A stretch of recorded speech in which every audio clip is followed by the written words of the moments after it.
Subscribe to Mufti Tariq Online and press the bell icon for more videos. السلام علیکم ورحمۃ اللہ۔ Doctor Kamran Australia سے یہ بھائی سوال کرتے ہیں کہ گناہوں سے توبہ کے جو نفل یعنی صلاۃ التوبہ پڑھی جاتی ہے اس کا کیا طریقہ ہے، کتنی رکعتیں پڑھیں اور کب پڑھیں؟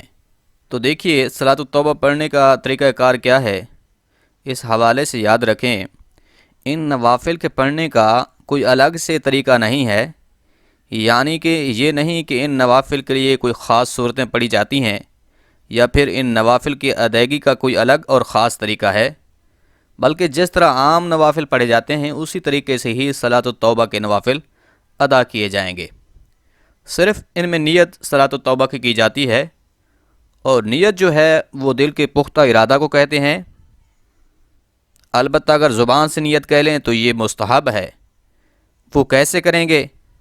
سنیے، میں نیت کرتا ہوں 2 رکعت نماز صلاۃ التوبہ کی واسطے اللہ تعالیٰ کے منہ خانہ کعبہ کی طرف، اللہ اکبر۔ اب تکبیر تحریمہ کہہ لینے کے بعد ثنا پڑھیں، تعوذ اور تسمیہ کے بعد سورۃ فاتحہ پڑھیں۔ اب اس کے بعد جو بھی سورت آپ کو یاد ہے جس کے تلفظات آپ صحیح طریقے سے ادا کر سکتے ہیں وہ پڑھیں۔ اس کے لیے کوئی خاص صورتیں نہیں ہیں، جو بھی صورت آپ کو آسانی سے یاد ہے وہ پڑھیں۔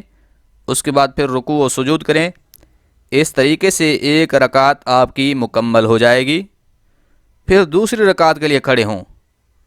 اب تعوذ نہیں پڑھنا بلکہ تسمیہ پڑھ کر ہی سورۃ فاتحہ پڑھیں۔ اس کے بعد پھر جو بھی صورت آپ کو آتی ہے اس کو سورۃ فاتحہ کے ساتھ ملائیں۔ پھر رکوع و سجود کریں۔ اس کے بعد التحیات، درود، دعا پڑھ کر دائیں بائیں سلام پھیر دیں۔ اب ان کے پڑھنے کا وقت کون سا ہے؟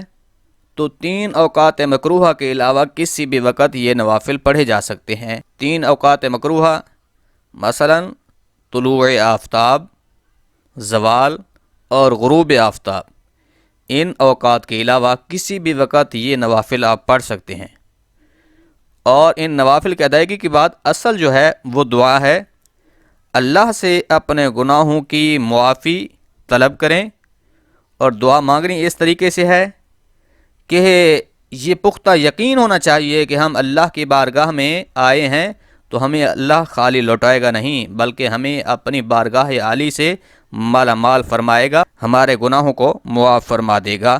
گڑ گڑا کر، رو رو کر اپنے گناہوں کی بخشش طلب کرنی ہے۔ توبہ جو ہے وہ صدق کے دل سے ہی کرنی ہوتی ہے۔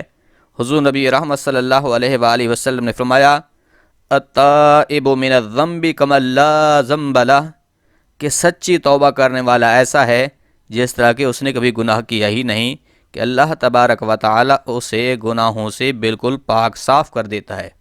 امید ہے بات سمجھ آ گئی ہوگی۔ اللہ کریم عمل کرنے کی توفیق بخشے، آمین۔